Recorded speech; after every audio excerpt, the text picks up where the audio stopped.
7 hari aja Anda kerjain, insya Allah tidak akan pernah pergi ke rumah sakit ketemu dokter. Jadi nanti tubuh Anda akan stabil, gak bakal banyak penyakit datang.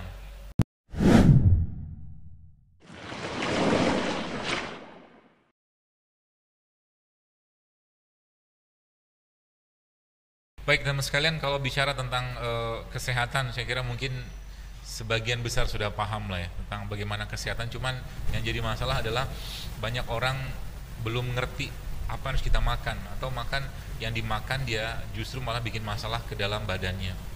Allah sebenarnya sudah memberikan tanda kepada kita semua. Jadi dari semua apa yang Allah ciptakan di atas muka bumi ini, maka di situ banyak tanda-tanda yang Dia berikan kepada kita semua untuk kita mengenalnya, mengenal diri kita, mengenal Tuhan kita, mengenal apapun yang ada di sekitar kita.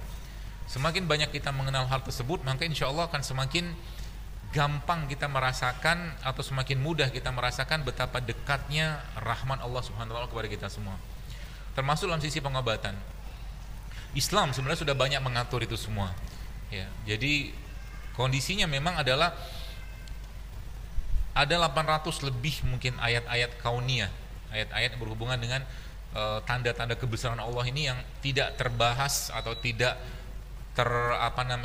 terkajiankan gitu kan. Padahal itu bagian dari kita mengenal tanda-tanda Allah. Contoh mungkin, kalau tidak adanya trombosit dalam badan kita atau dalam darah kita, maka trombosit itu diambil Allah saja, maka tidak akan ada dokter bedah di dunia ini.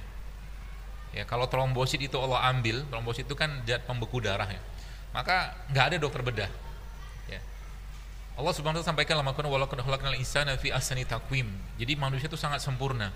Sangat sempurna, saking sempurnanya Allah biarkan sendiri. Jadi kita ini Bapak Ibu sekalian ada blueprintnya gitu kan. Blueprintnya itu sudah Allah berikan sejak zaman Nabi Adam. Apa beda kita sama Nabi Adam? Beda casing kalau bahasa saya. Nabi Adam tingginya 60 hasta, 27 meter. Kalau kita kan ya 2 meter something lah ya gitu kan. Jadi kita beda, tapi jeroannya sama sebenarnya. Ya, blueprintnya sama, cuma beda di ukuran badan saja. Ya. Jadi kalau kita ngerti konsep-konsep ini dan kita kembalikan semua pada agama dan sunnah-sunnah Nabi SAW, maka sebenarnya banyak penyakit yang bisa diselesaikan. Banyak penyakit yang bisa diselesaikan. Contoh hari ini kan tanggal 17 nih, 17 Zulqaidah kan. Jadi subhanallah, hari di mana Nabi menyampaikan dalam sebuah hadis bahwa berbekam pada tanggal 17 atau 19 atau 21 itu menyembuhkan penyakit dengan izin Allah. Maka orang-orang yang berbekam pada tanggal ini atau lusa nanti atau lusanya nanti, maka sebenarnya dia sedang menanti atau mencari janji dari Allah dan Rasulullah SAW. Ya. Karena disebutkan dalam sebuah hadis, Nabi mungkin sedikit tentang bekam ya. Nabi pernah menyatakan dalam sebuah hadis bahwa ketika beliau ya sallallahu alaihi wasallam melewati malaikat-malaikat atau sekumpulan malaikat pada Isra Mi'raj ya, Mi'raj khususnya, itu Nabi mengatakan tidak ada di kalangan malaikat-malaikat tersebut malaikat mereka berkata kepadaku, ya Muhammad mur ummatika bil hijamah, wahai Muhammad perintahkanlah umatmu untuk berbekam. Hadisnya sahih. Ya. Jadi ini sebuah perintah yang luar biasa. Artinya kita zaman sekarang ini seringnya malah justru meragukan gitu kan. Meragukan dengan kan teknologi atau apapun gitu kan. Jadi saya jelaskan sedikit. Teknologi, sains lah mungkin seperti itu. Kalau kita bicara pada ranah Al-Qur'an dan hadis, maka sains hanya menjelaskan saja. Ya. Jadi kata-kata ini tolong ditelan. Pada ranah Al-Quran dan hadis ya, ataupun kalau dalam pembahasan Al-Quran dan hadis, maka sains hanya menjelaskan, bukan membuktikan. Sebab apa? Baik, kalau Anda nggak percaya saya tanya, pernah lihat Allah nggak? Nggak pernah. Pernah lihat Rasulullah? Nggak pernah. Pernah lihat surga? Nggak pernah. Perlu bukti nggak? Perlu dijelaskan secara ilmiah? Nggak perlu. Zalikal kitabul la raiba fihi hudal lil muttaqin. Jadi Allah sampaikan dalam Quran bahwa orang-orang yang beriman kepada yang gaib. Jadi 90% urusan dalam agama kita ini gaib semua sebagian besar. Banyak yang gaib. Kita nggak pernah lihat Rasul, kita nggak pernah lihat Allah, dan nggak perlu juga lihat Allah sekarang, hancur kita. Kita nggak pernah lihat surga, apalagi nauzubillah jangan lihat neraka lah. Ya, kita nggak pernah lihat siksa kubur. Semua kita nggak pernah lihat, tapi kita beriman. Maka saking dahsyatnya iman kita nih Bapak sekalian, Nabi mengatakan aku rindu dengan saudaraku, kata Nabi. Kita nih kalau boleh saya katakan ini orang-orang aneh. Sekarang kalau Anda mau percaya dengan katakanlah presiden Amerika gitu kan, siapa sekarang ini, Anda bisa lihat fotonya gitu kan, kita bisa lihat oh ternyata orang lagi gini macam dengan teknologi, tapi kita nggak pernah lihat Rasul, kita nggak pernah lihat Nabi, muka Nabi kayak apa, meskipun secara dijelaskan secara detail, kita nggak lihat, tapi kita percaya. Itu dahsyatnya iman. Nah, kalau sudah sampai pada ranah iman seperti itu sekarang, maka iman itu akan menjadi juru bicara kita. Iman akan menjadi juru bicara kita. Suatu hari, saya cerita sedikit, ada seorang sahabat. Jadi disebutkan dalam riwayat tersebut, beliau ini kondisinya memang kurang gitu kan, malam hari kondisinya kurang, dan dia ada makanan untuk anaknya malam itu. Tiba-tiba pintu rumahnya itu diketuk ya. Ternyata ada orang miskin beserta anaknya juga meminta makanan kepadanya di malam hari ya.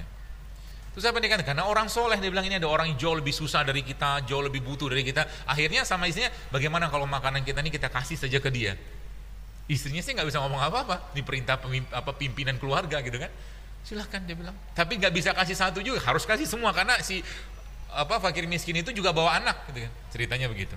Dan subhanallah akhirnya dikasihlah sama dia, dan baru habis itu istrinya ngomong, wahai suamiku, dia bilang, kita nggak punya makanan lagi malam ini. Ya, kata istrinya begitu. Lalu suaminya bilang begini, baiklah dia bilang, saya akan keluar, saya akan berdoa, saya akan ke masjid, saya akan minta sama Allah agar Allah mendatangkan makanan kepada saya hari ini. Iman tuh kayak begitu ya. Keluarlah sang suami tadi pergi ke masjid, dan dia nongkrong di masjid, beriktikaf katakanlah mabit seperti itu di masjid, dan doanya tuh menyentuh luar biasa. Dan di sisi lain, cerita itu, sisi lainnya adalah ada seorang khalifah saat itu yang judulnya mau hijrah, mau kembali pada Allah, dan malam itu dia gusar sekali. Lalu akhirnya dia katakan pada pelayannya, pada pengawalnya, dia bilang tolong siapkan kuda dengan peralatan semuanya sama makanan-makanan yang enak, dia bilang.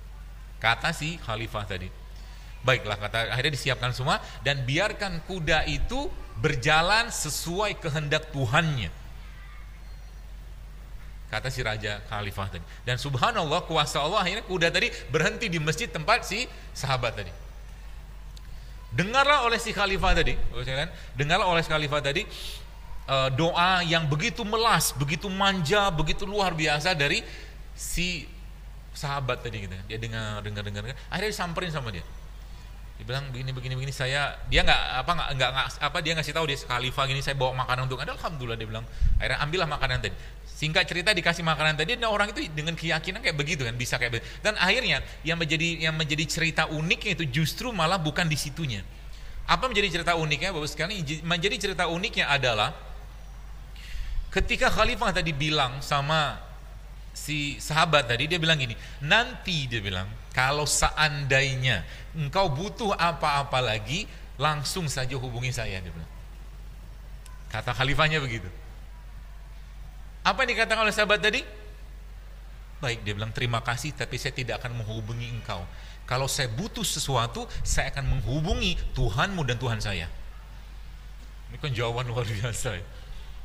Jawaban orang yang punya akidah, orang yang punya tauhid, orang yang punya keimanan yang kalau bahasa itu tembus langit gitu kan. Nah, dalam konsep kesehatan juga sama sebenarnya. Kita sekarang itu hilang itu. Hilang esensi, hilang perasaan bahwa yang menciptakan kita itu adalah Allah. Jujur aja lah, kalau Anda sakit, apa yang Anda pikirkan pertama kali? Obat, betul? Anda ingat sama Allah? Nanti kalau sudah mentok, gak bisa ngapa-ngapain, barulah namanya pengobatan alternatif. Betul? Salah satu pengobatan alternatif apa? Saya tuh paling sebel banget kalau ada orang bilang bekam tuh pengobatan alternatif.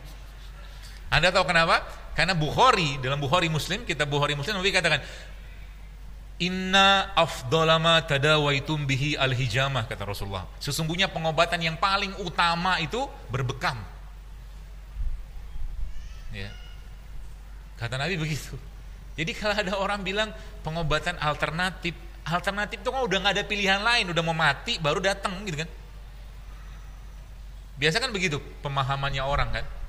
Jadi orang lupa bahwa kita ini Bapak sekalian, Allah ciptakan dari tanah, ya.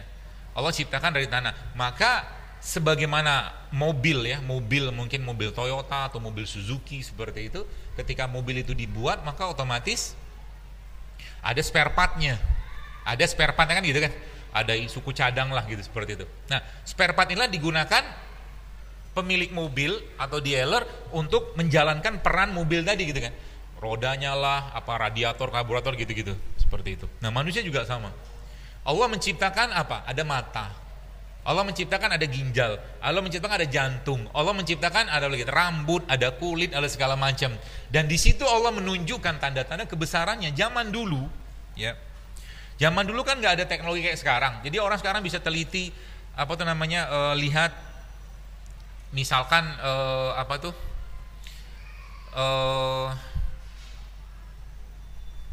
tomat misalkan.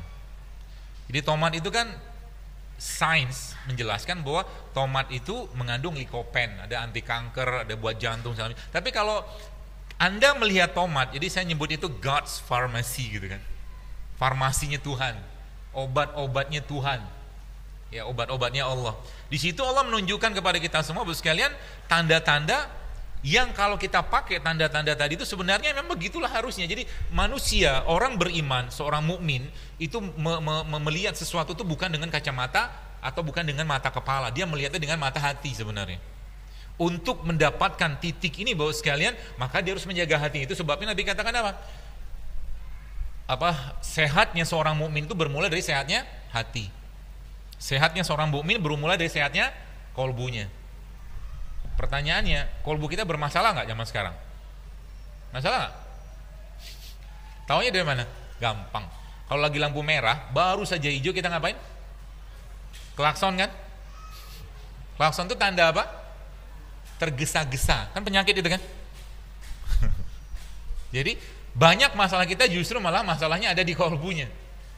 Dan 90% atau 80-90% penyakit fisik itu dimulai dari masalah di kolbu tadi. Ya. Kenapa banyak orang maaf sekarang gemuk? Ada hubungan dengan kolbu nggak? Syahwatnya kan. Dia mengutamakan hawa nafsunya untuk makan, semua dimakan. Puasa susah, makan sayur buah susah, minum susah, segala macam. Yang dipentingkan apa? Hawa nafsunya. Maka dalam Islam bahkan diberikan pagernya, boskan. Diberikan pagernya supaya apa? Supaya Nabi katakan apa? Allah katakan wakulu wasrobu wala tusrifu. Kalau makan jangan berlebihan, itu yang pertama. Lalu Nabi sempurnakan lagi dengan bahasa Nabi apa? Sepertiga untuk makanan, sepertiga untuk minum, sepertiga untuk darah. Lalu kita punya doktrin pula di sini. Doktrin kita itu apa? Orang makan selama ini untuk apa? Kenyang. Ya, orang makan untuk kenyang. Padahal makan itu untuk apa? Level makan yang paling tinggi sebenarnya kita makan untuk menegakkan tulang-tulang kita beribadah, itu saja. Artinya perang Khandaq teman-teman sekalian, sahabat-sahabat Nabi saat itu diberikan Rasulullah apa? Hanya 1 butir kurma untuk perang suatu hari. Kuat nggak? Menang nggak? Menang. Kita 1 piring nasi uduk belum kenyang. Habis itu cukup, belum lagi gorengan ya kan. Habis itu apa lagi? Tehnya kan, kerupuknya. Jadi banyak masalah di mana? Di makanan. Yang ini di dunia barat emang nggak dibahas. Ya, saya kemarin sempat cerita ngisi di salah satu rumah sakit lah ya di daerah Tanjung Priok gitu. Saya bilang itu bapak-bapak tua pensiunan gitu yang mereka satu orang tuh bisa pegang 3-4 macam obat. Satu obat itu bisa 3 kali sehari. Artinya satu hari mereka bisa makan minimal 9 atau 10 jenis obat. Capek juga Bu. Pegel juga lama-lama makan. Dan dari zaman dulu sampai sekarang orang sudah tahu yang namanya obat itu racun. Saya bukan anti obat, bukan. Tapi sering kalinya kita berlebihan dalam urusan itu. Ya. Di Jawa kalau kita bicara misalkan di daerah Jawa mungkin ada yang orang Jawa Tengah, ada wedang uwuh gitu kan. Tahu wedang uwuh ya? Isikan daun salam, daun kayu manis, kencur, ada jahe, ada apa lagi itu? Secang. Itu obat flu. Tapi kita nggak mau sebut itu sebagai obat flu. Kenapa? Ya karena nggak ada datanya gitu kan. Judulnya kan begitu. Makanya saya katakan sering kalinya banyak hal-hal yang seakan-akan bertabrakan. Jadi Bapak Ibu tahu, saya sebut aja merek. Anda tahu Viagra? Pasti tahu. Ya, Viagra itu isinya apa? Sildenafil Sitrat. Viagra itu dibuat bukan untuk menambah power laki-laki. Viagra itu aslinya obat darah tinggi. Efek sampingnya ke laki-laki. Makanya orang yang darahnya rendah minum itu, sildenafil Sitrat itu pasti stroke. Paham ya? Jadi obat-obatan, kalau boleh saya katakan, tidak ada sesuatu yang aman 100% gitu kan. Makanya saya katakan hati-hati dalam pakai obat. Kenapa? Anda, saya bukan manusia buatan pabrik. Betul? Siapa yang ciptakan kita? Allah. Spare partnya di mana? Di tanah gitu kan. Makanya di setiap tempat itu Allah menciptakan berbagai macam tumbuhan yang di situ Allah memberikan tanda-tanda. Zaman sekarang Bapak sekalian kita butuh sains. Tapi zaman dulu orang melihat sesuatu itu kan dengan apa? Dengan mata hati mereka gitu kan. Contoh, mereka lihat misalkan kalau Anda bongkar tomat, Anda potong tomat itu mirip apa sih? Mirip apa tengahnya? Mirip mata. Ya kan? Kalau tomat itu kita belah, maka tengah itu akan ada putih-putihnya, terus ada lingkaran. Maka dia mirip mata. Dan sains menjelaskan bahwa ternyata memang itu dipakai, atau tomat itu mengandung vitamin buat mata gitu. Adakah zaman dulu orang keracunan makan tomat? Gak ada. Adakah Indonesia orang keracunan makan temulawak, kunyit, jahe? Ada? Lalu kenapa zaman sekarang banyak orang takut banget makan kayak begituan? Gitu loh. Ibu-ibu nih saya tanya, kalau Anda masak, sebelum masak sup atau masak pindang atau apa seperti itu tuh, Anda pernah nimbang nggak bawang putihnya berapa? Enggak kan? Pakai apa? Feeling. Pakai feeling kan? Sama juga dengan tumbuhan, teman sekalian. Tumbuhan tuh biasa kita pakai feeling, karena ada seorang ibu pernah bilang saya, "Dok, saya baca penelitian bahwa ternyata kunyit itu bisa bikin mandul." Jawaban saya apa? Iya, kalau minumnya seember, saya bilang. Lagi itu minum makan kunyit paling seruas 2 ruas gitu kan. Apa banyaknya gitu loh. Kan gitu. Maka kalau boleh saya katakan tumbuhan itu yang Allah ciptakan itu relatif aman sebenarnya, asal jangan berlebihan gitu aja. Asal jangan Anda hari ini minum jahe, besok makan waktu mulawak, kunyit, kencur segala macam. Bahkan Indonesia nih Bapak sekalian, kalau boleh saya katakan, kalau seandainya kita menerapkan ini semua, harusnya negeri ini tuh bisa bebas kanker. Kalau penduduk negeri ini rutin minum atau mengkonsumsi kunyit, karena kunyit merupakan salah satu anti kanker yang terbaik. Kan sudah Allah bilang, Nabi katakan likuli da'in dawaun, setiap tempat itu Allah berikan ya keistimewaan gitu kan. Indonesia kaya dengan gunung berapi, gunung Merapi kan, gunung berapi lah gitu kan. Gunung berapi itu kalau dia sudah meletus, maka semua haranya itu turun ke tanah di sana. Maka tanah yang hidup atau tanah yang tersembur dengan abu tadi itu akan suburnya luar biasa. Maka sebenarnya Indonesia ini kaya banget dengan tumbuhan anti kanker yang hidup di gunung-gunung tadi itu. Masya Allah. Anda tanam Anda tanam ubi, ketela gitu kan di kaki gunung sama tanam di Bogor, beda Pak rasanya Pak. Kualitasnya juga beda. Kenapa? Ada trace mineral di situ. Ada mineral-mineral yang tidak ada dan hanya ada pada gunung. Makanya kalau Anda makan pecel, maaf di Blitar sama makan pecel di sini beda rasanya loh. Betul? Kenapa? Ada rasa itu yang diberikan Allah dari apanya? Dari mineral yang ada tadi. Ya. Jadi tanda-tanda itu banyak sekali. Jadi kalau kita ngelihat sesuatu itu ibarat kata ini ilmu pengobatan, ilmu kesehatan sebenarnya sederhana, nggak ribet-ribet amat. Pertama sabar dengan penyakit, udah gitu aja. Sekarang sakit kita tuh gara-gara apa sih? Maaf, Anda yang kena kolesterol, rajin puasa nggak? Rajin? Enggak. Olahraga nggak? Enggak. Gelengnya kok sedih banget gitu. Makan buah nggak? Enggak. Minum air nggak? Sekarang kalau minum air putih mah berwarna mungkin iya, Siapa di sini sudah minum air cukup banyak? Sebulan mungkin seliter, mungkin nggak ada 50%. Yang diminum air berwarna semua kan? Nah sekarang muncul penyakit, kira-kira yang zolim siapa? Kitanya yang zolim kan? Maka kalau sudah kena penyakit, Bu sekalian, jangan salahkan Allah dulu, salahkan diri kita. Hisab diri kita, minta ampun sama Allah karena selama ini zolim sama badan kita. Macam mana mau sehat? Pagi sarapannya nasi uduk, nasi goreng, gorengan, bakwan, macam-macam. Habis itu minum teh manis. Nanti datang kantor, snack lagi. Siang nanti makan nasi padang. Malam kayak begitu lagi. Mau sehat kayak begitu mana ada ceritanya? Betul? Ini kayaknya banyak yang penggemar nasi uduk nih. Saya pas pernah ngisi di Bandung itu, panitianya bukan protes sih, dia ngasih tahu ke saya, dok maaf dok, habis dokter ngisi yang jualan di luar nggak ada yang beli. Nggak apa-apa, saya bilang sekali, habis itu nanti kita akan edukasi mereka supaya mereka bisa bikin jualan sehat. Kalau mata Anda lebih berbinar-binar lihat abang gorengan dibandingkan abang tukang rujak, ada yang nggak beres dengan otaknya. Oh serius? Iyalah. Ya, berbinar-binar lihat gorengan. Gorengan itu apa sih isinya? Ini sepertinya banyak penggemar gorengan di sini.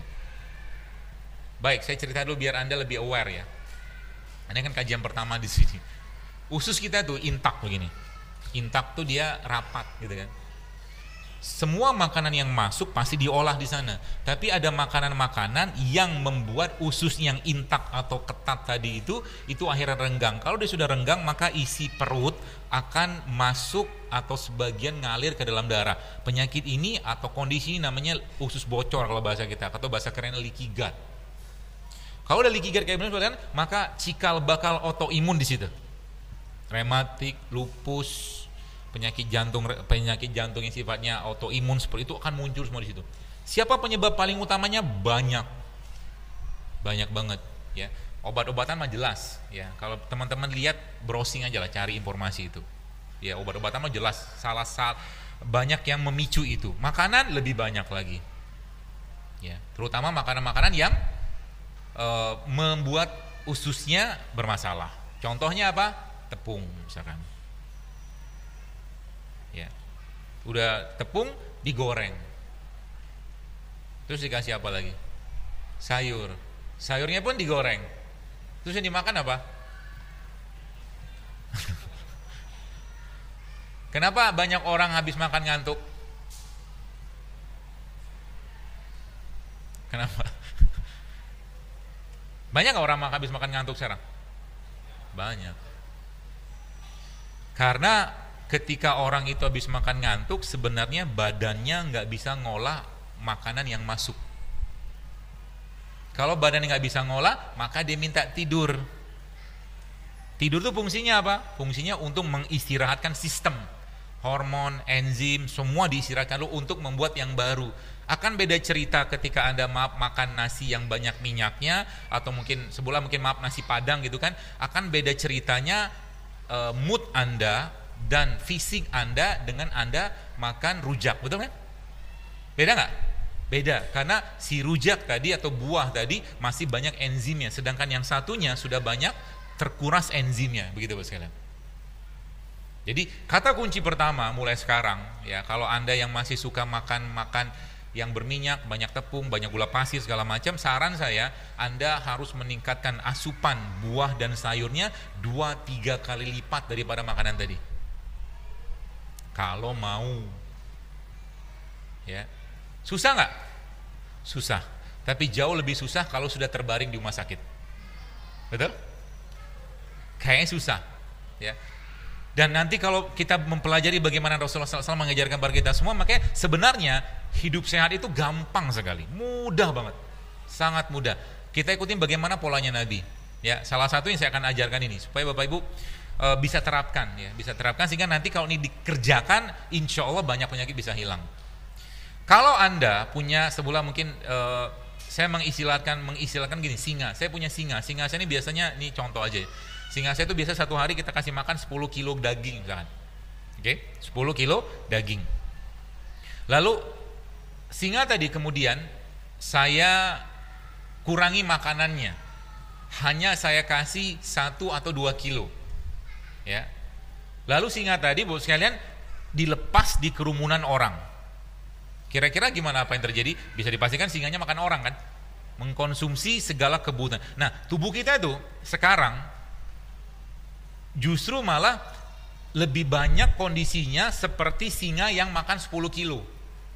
Maka kalau tubuhnya tanda kutip mau dikondisikan, bahasa saya aja, sebagai singa lapar tadi, maka Anda mulai mengurangi asupan kalori yang masuk. Paham ya? Mengurangi kalori yang masuk. Jadi contoh gimana? Pagi-pagi biasanya makan nasi uduk atau nasi goreng atau apapun lah gitu tuh. Satu piringnya itu tuh, perkiraan saya sih, sehingga saya sekitar 500-600an kalori lah, lebih mungkin. Belum lagi dengan minyaknya ya. Nah, apa yang dikerjakan pagi-pagi? Gak usah makan banyak-banyak. Oke, gak usah makan banyak-banyak. Yang Anda makan apa? Bubur ayam. Sama aja.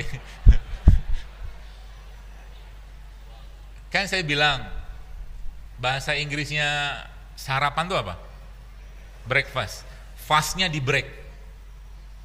Paham maksudnya? Kita kan malam puasa sebenarnya kan, tidur itu kan puasa, nggak makan. Makanya Rasulullah habis isya ngapain? Tidur, kan gitu. Jadi salah satu cara untuk membakar lemak paling baik adalah tidur dalam jumlah yang cukup. Cara paling mudah. Oke? Lalu ketika Nabi SAW kita bicara tentang Rasul berpuasa, waktu berbuka Rasul makan apa? Kurma, kan gitu kan? Kenapa? Karena memang di jam 7-8 pagi itu memang tubuh kita sedang tidak tinggi hormon laparnya. Artinya makan pagi kalau menggunakan porsi standar kita tidak tepat. Tidak tepat. Jadi makan pagi itu lebih baik Anda makan apa? Kurma beberapa. Kalau mungkin pakai kurma mungkin 7 butir kurma udah cukup. Minum air putih. Apa yang terjadi? Lapar nggak? Pasti lapar. Tenang aja. Jangan pede gitu lah, nggak lapar, pasti lapar. Ya. Pasti lapar. Kalau udah lapar, biarkan laparnya berjalan sampai setengah jam kemudian. Setengah jam kemudian, maka tubuh akan mencari sumber-sumber energi yang nggak kepake selama ini seperti singa lapar, paham? Bisa dipahami ya? Taunya kita tuh energinya masih berlebih atau tidak dari mana? Gampang. Pegang aja pinggangnya. Kalau banyak lipetannya, Anda banyak cadangan energi nggak kepake gitu kan. Kalau dimasukin lagi makanan terus menerus nggak kepake lagi. Jadi kondisinya gini, saya kan nggak makan lemak, bener. Saya kan nggak makan misalkan lemak kambing atau lemak apa segala macam. Saya kan nggak makan, bener. Tapi Anda makan nasi nggak? Makan. Makan gula nggak? Makan. Makan tepung nggak? Makan. Itu kan glukosa tuh. Glukosa nggak kepake diubah jadi glikogen. Glikogen nggak kepake diubah jadi apa? Lemak. Jadi zaman sekarang itu orang gemuk gara-gara apa? Gara-gara teh manis. Paham? Kemarin ada teman saya cerita, apa tuh namanya? Saya cerita waktu lagi ada acara gitu kan, saya bawa jus sama dia. Saya bawa jus sendiri, saya bikin sendiri jus di rumah. Karena emang sekarang kalau teman-teman sudah ngerti pola-polanya, Anda masuk supermarket bingung mau beli apa. Kalau sudah paham, kalau mau makan mulai sekarang, pikirin dulu kira-kira yang saya makan ini bikin penyakit atau bikin sehat. Itu aja pesan saya. Jadi kalau mau makan, misalkan tiba-tiba lagi mau semangat banget 45 nih mau hidup sehat gitu kan, ala jurus sehat rakyat gitu, apa namanya gitu, JSR apa-apalah namanya gitu kan. Lagi semangat 45 tiba-tiba ada temen, baksoan yuk, mie ayam yuk gitu kan. Apa yang harus Anda kerjakan? Berta'awuz lah.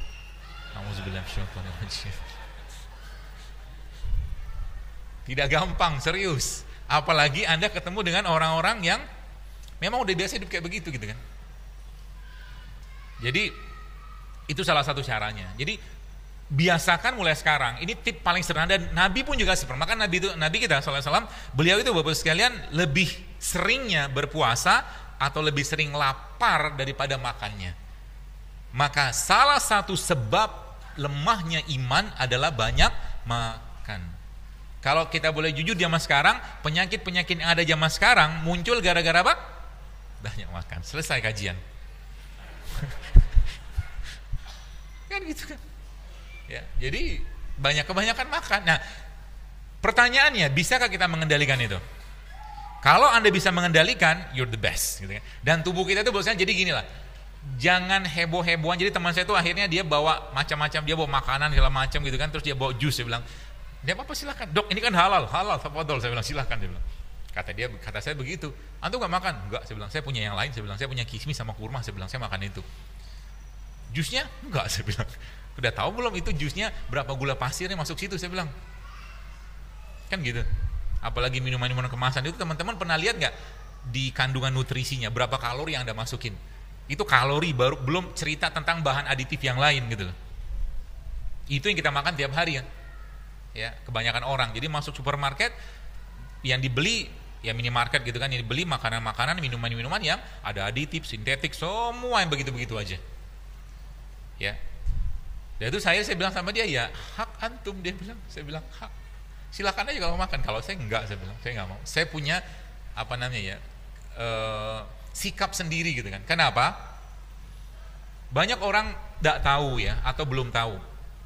Sedekah yang paling baik itu pada keluarga. Kita cuma tahu hadisnya itu. Betul?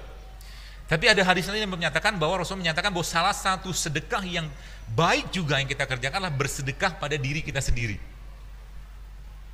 Jadi kalau Anda makan sehat dengan niat bersedekah untuk memberikan yang terbaik pada badan Anda dapat pahala loh.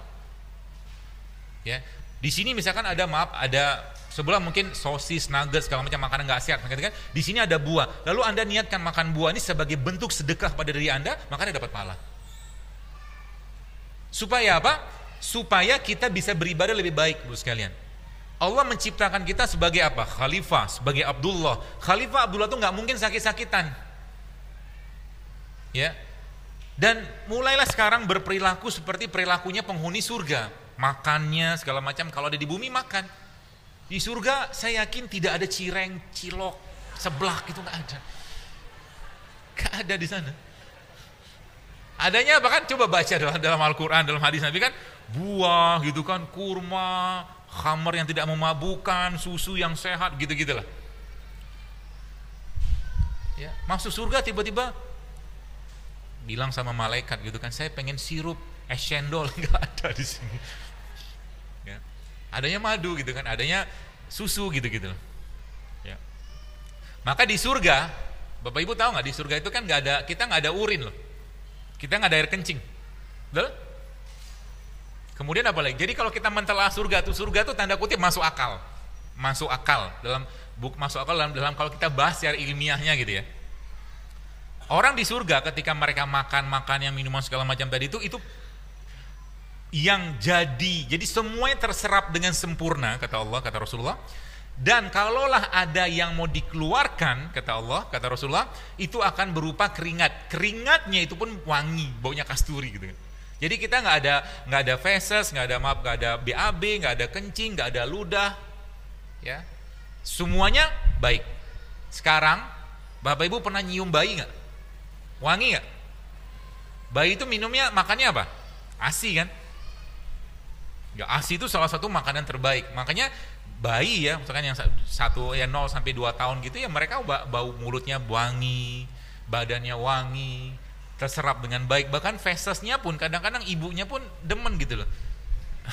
Maksudnya fesesnya bayi itu bagi seorang ibu tuh ya anteng-anteng aja. Mungkin beda sama bapak gitu kan, jarang lihat gitu. Ya, kenapa tadi ya? Karena bayi makannya ASI. Sekarang terjadi perubahan nggak pada kita? Dulu kita kayak bayi. Bayi pakai deodoran nggak?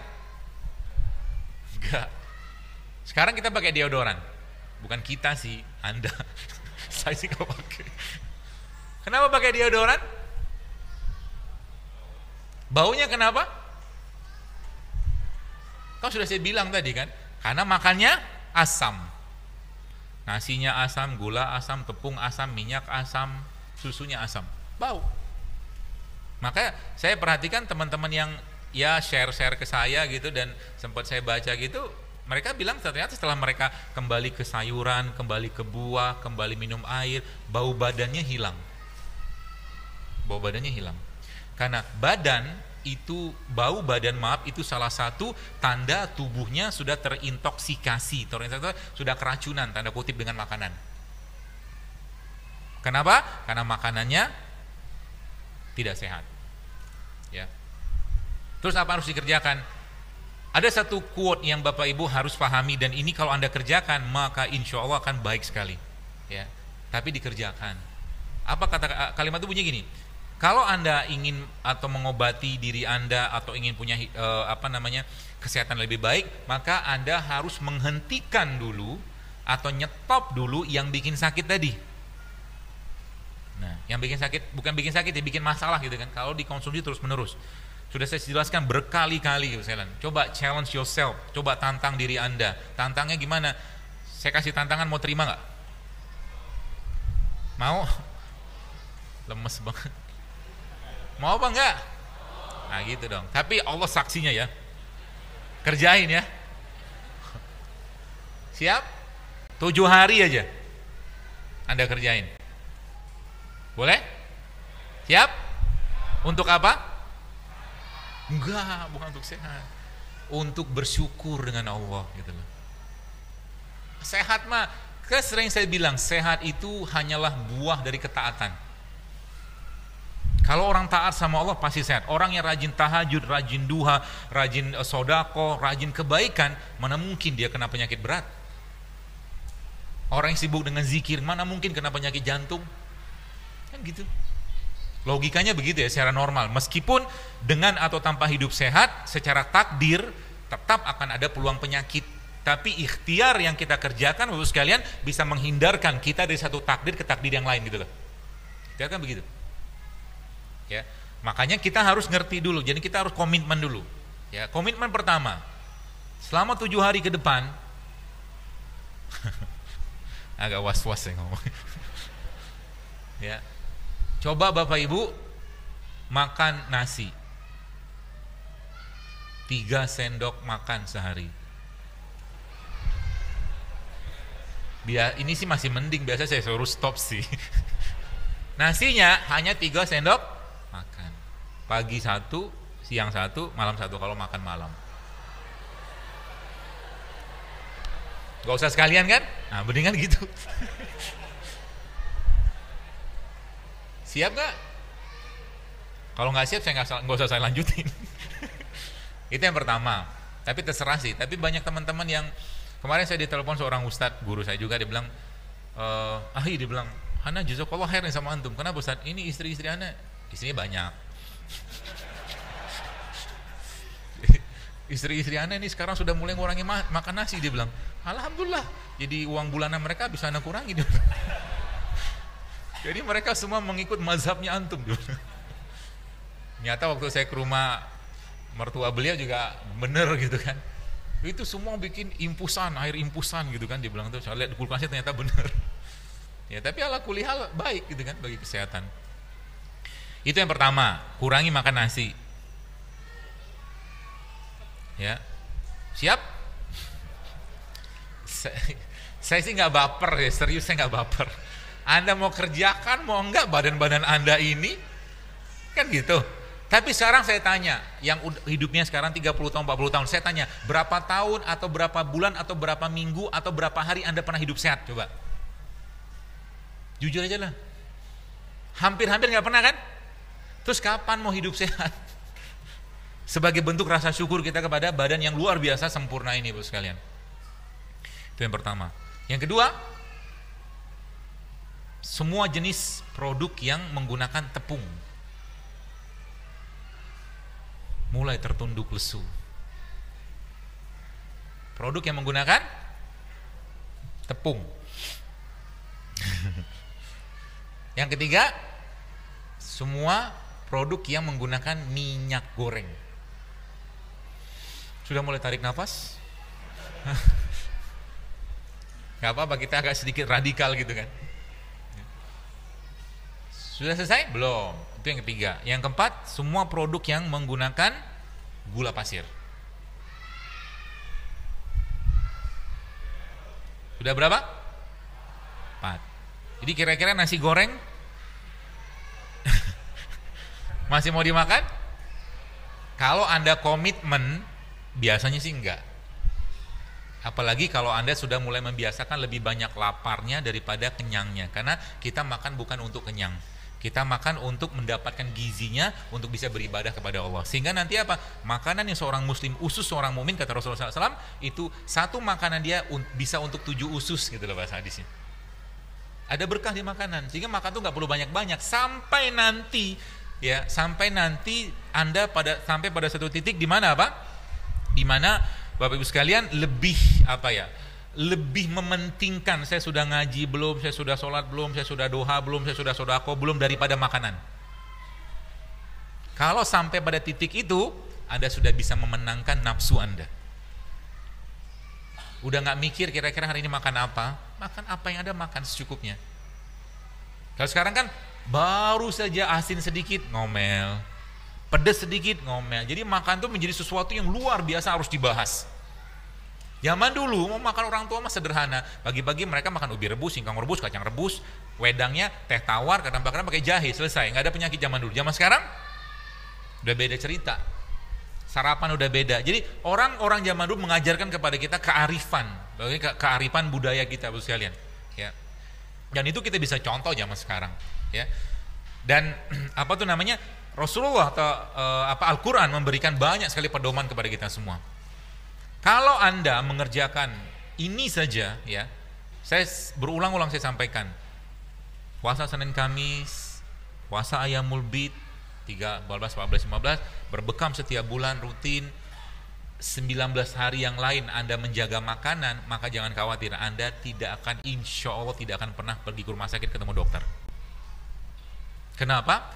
Puasa Senin Kamis itu luar biasa efeknya ke badan. Tapi syaratnya apa? Buka sama sahurnya ada syaratnya. Buka dan sahurnya jangan nyampah lagi. Ramadan harusnya terjadi penurunan luar biasa pada berat badan orang Indonesia. Tapi sayangnya Ramadan tidak. Kenapa bisa kayak begitu? Karena lihat aja apa yang dimakan waktu berbuka puasa. Ya. Jadi niatkan sebagai bentuk ketaatan. Nah, dan ada satu lagi yang mungkin saya kasih clue-cluenya aja supaya Bapak Ibu mulai sekarang bisa praktekkan, dan saya nggak maksa juga kok. Ya. Kalau saya pribadi memang saya memilih karena saya tahu bahwa prinsip saya ya semua bisa mati juga, mau kayak apapun mati kita. Tapi saya punya prinsip, saya tidak mau mati dalam kondisi berpenyakitan yang nyusahin anak, istri, suami, keluarga. Sekarang saya nggak mau. Saya cerita sedikit teman-teman sekalian. Sekarang kan mau musim haji nih. Kebetulan kemarin qadarullah istri saya dirawat dan sudah pulang juga. Datanglah dokter penyakit dalam yang beliau akhwat juga, ketemu dengan istri, ngobrol segala macam. Dia cerita ke istri gitu kan.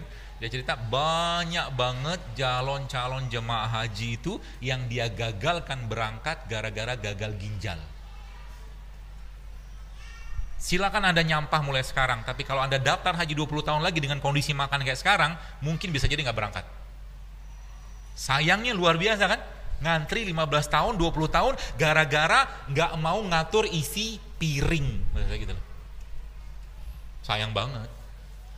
Ya, sudah bayar cukup mahal. Dan kalau udah kayak begitu, memang mereka tolak, karena bikin susah orang nanti di sana. Apa yang Anda makan sekarang akan menentukan sedikit banyak atau banyaklah nasib kesehatan kita di 5, 10 tahun, 12 tahun atau 15 tahun mendatang. Falyanzuril insana ila ta'ami. Anna sobabna ma'sobba. Jadi Allah sudah ngasih tahu sebenarnya. Perhatikan yang dimakan, lihatlah Allah menurunkan hujan, segala macam biji-bijian gitu kan. Nah, ada beberapa tips-tipsnya yang mungkin saya bisa kasih kepada teman sekalian, ya.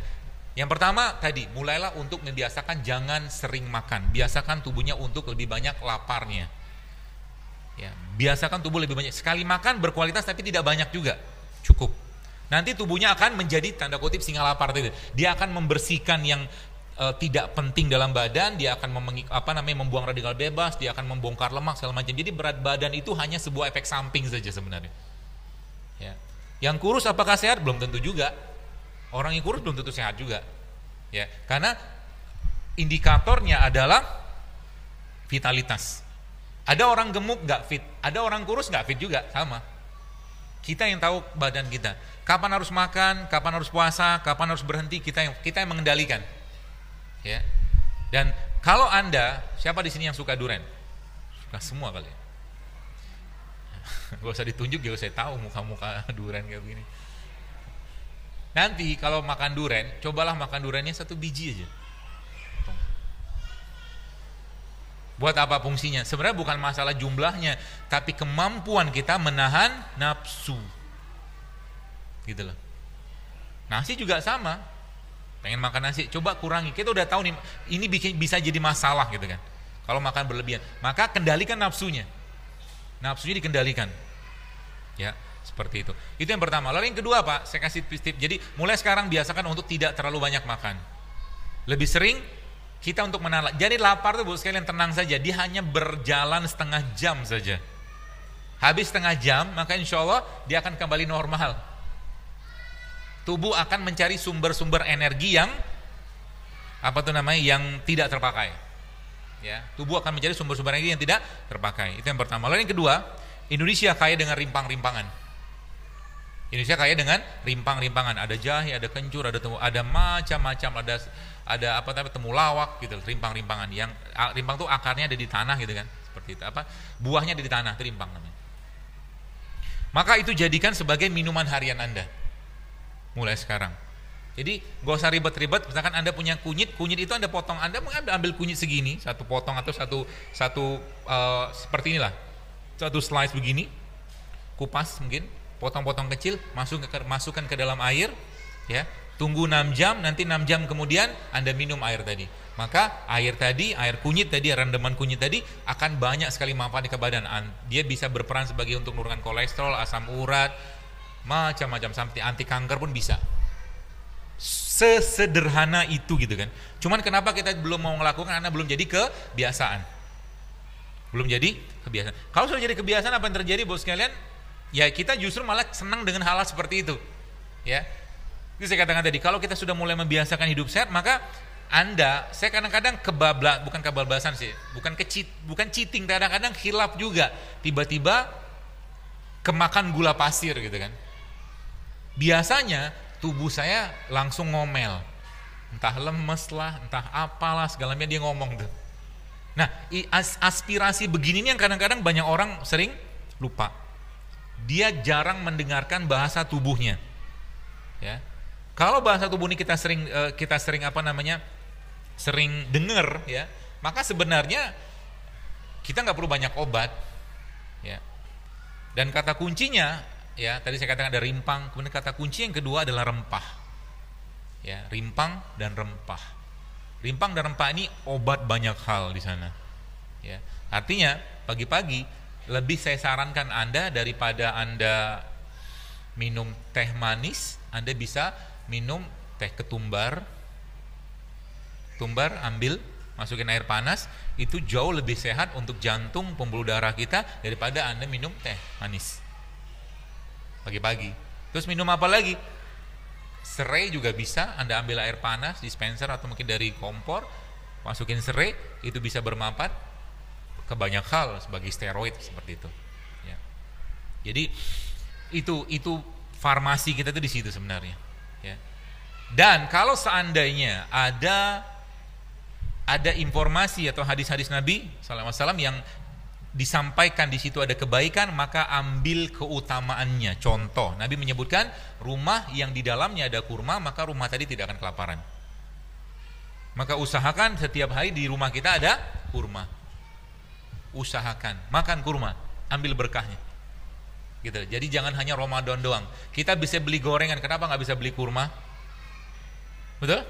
Kita bisa beli bubur ayam 10.000, kenapa kita nggak bisa beli sayur atau buah?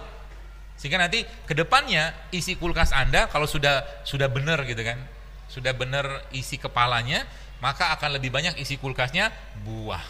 Murah nggak buah? Murah. Sayur apa lagi?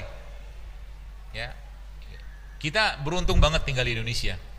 Di Amerika 1 lembar daun pisang itu bisa 10.000 1 lembar di sana. Ya. Jadi manfaatkan itu baik-baik. Jadi bagaimana cara bikinnya atau mungkin bagaimana konsepnya? Konsepnya adalah saya kasih tipsnya, let the food be your medicine. Jadi jadikan makanan yang Anda makan itu sebagai obat. Ya. Sekarang saya tanya, saya mau ngetes, kira-kira ada paham belum? Nasi kebuli itu sehat nggak?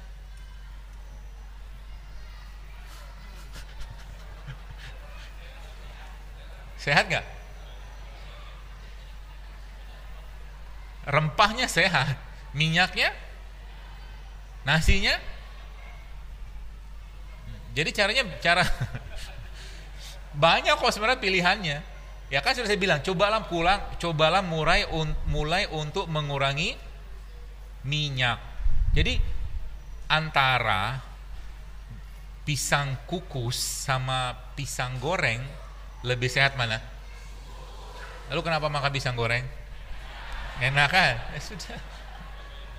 Tafadhol gitu. Silakan. Sekarang Anda pernah lihat nasi Arab, nasi mandi gitu? Itu digoreng nggak? Digoreng apa disangrai? Kayak disangrai sebenarnya dia kan. Nasi kemudian dia nggak kayak orang bikin nasi goreng. Kalau nasi goreng kayak gini, saya cerita tentang nasi goreng, fenomena nasi goreng. Kalau orang bikin nasi goreng, biasanya pakai telur nggak? Telurnya berapa? Tergantung. Ya 1, 2. Telur itu apa? Protein. Betul? Protein pada suhu 60-70 derajat Celcius rusak. Rusak. Benar, coba aja, ada namanya, browsing aja. Denaturasi protein terjadi pada suhu. Nanti browsing aja, ketemu nanti. Telur. Ini cerita nasi goreng dulu. Nasinya masalah nggak? Kenapa masalah? Karena tinggi gula kan? Digoreng kaki nggak? Pakai apa? Minyak. Minyak apa? Minyak sawit kan? Minyak sawit kena panas berubah menjadi lemaknya, dia udah lemak trans. Lemak trans yang teroksidasi, dia lengket ke jantung sebagai plak. Sudah mulai merasa zolim? Terdiam gitu.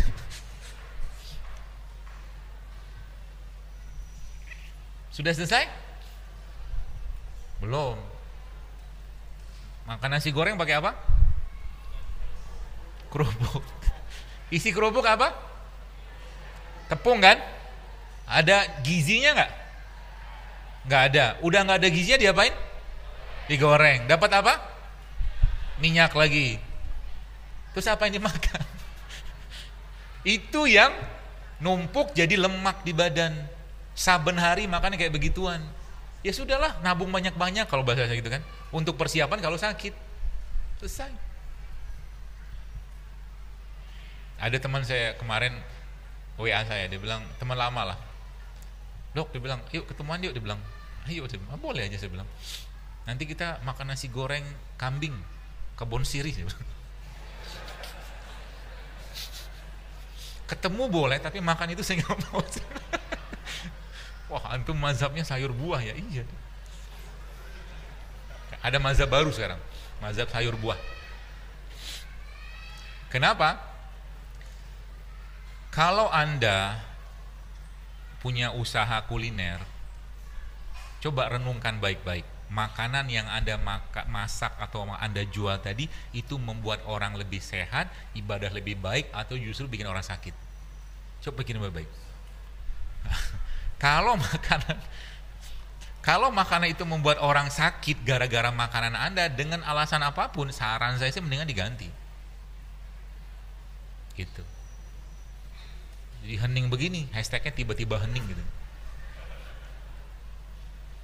Tapi terserah sih ya. Lagi-lagi yang namanya menyampaikan, mendakwakan itu kan bukan memaksa.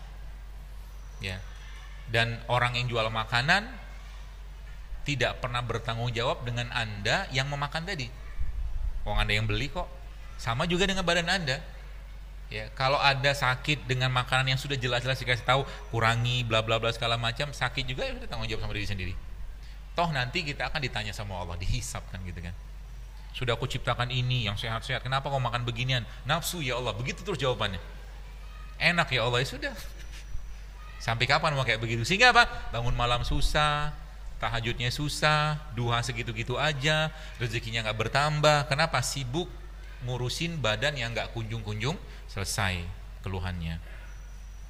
Tuh. Jadi itu yang kedua. Jadi mulai sekarang biasakan untuk dekat dengan rimpang, ya. Dan gak usah direbus juga nggak apa-apa kok. Anda cemplungin ke air udah cukup. Bawa tuh kemana-mana. Siapa tahu, ini kan. Kan sekarang masih kajian pertama nih. Saya lihat masih ada yang pakai teh botol. Nggak apa-apa. Di depannya.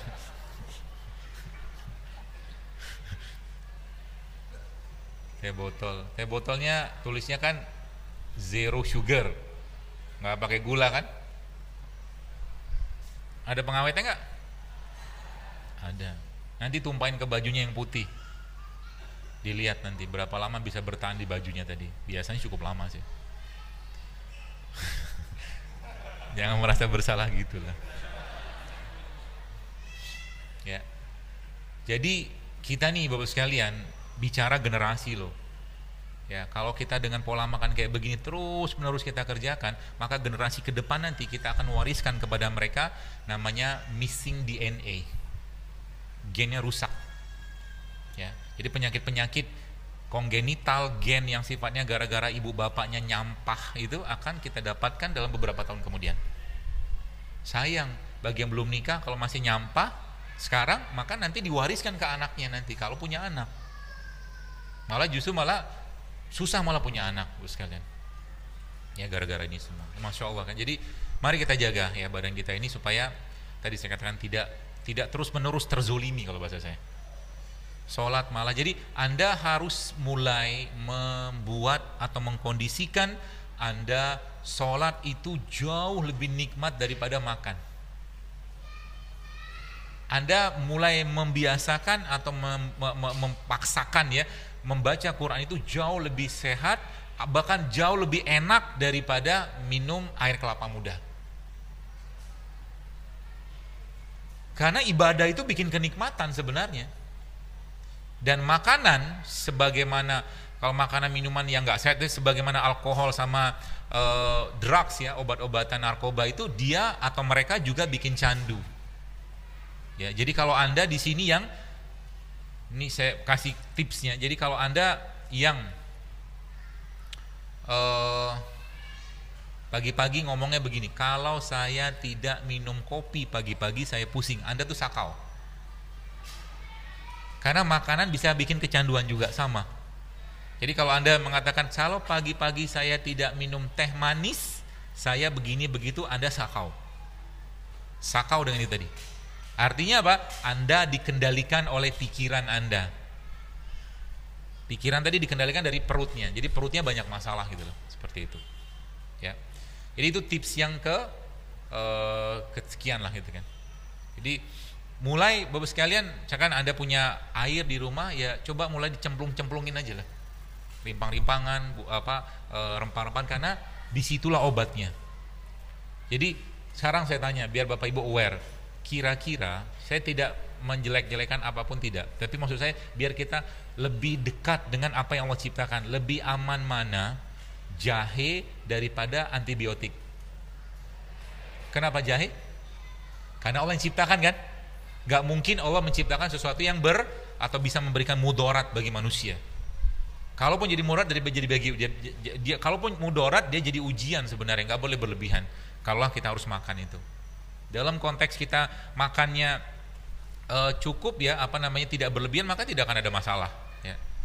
Nah itulah yang membuat, kalau boleh saya katakan, Indonesia ini dijajah Belanda gara-gara apa? Rempah. Ya kan? Kita dijajah Belanda gara-gara rempah. Kayu manis Indonesia yang ada di salah satunya ada di Kerinci di Provinsi Jambi itu merupakan salah satu kayu manis the best. Ya.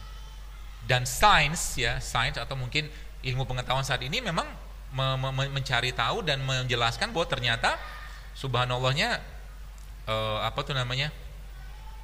kayu manis itu bisa dipakai atau ekstraknya itu bisa digunakan untuk orang diabetes. Okra, tahu nggak okra?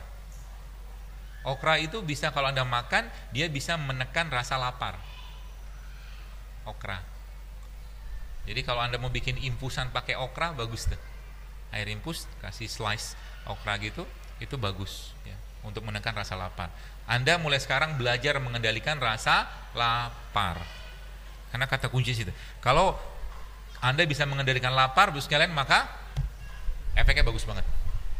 Makanan tidak jadi sesuatu yang heboh banget lah. Makan apa yang ada cukupnya aja lah.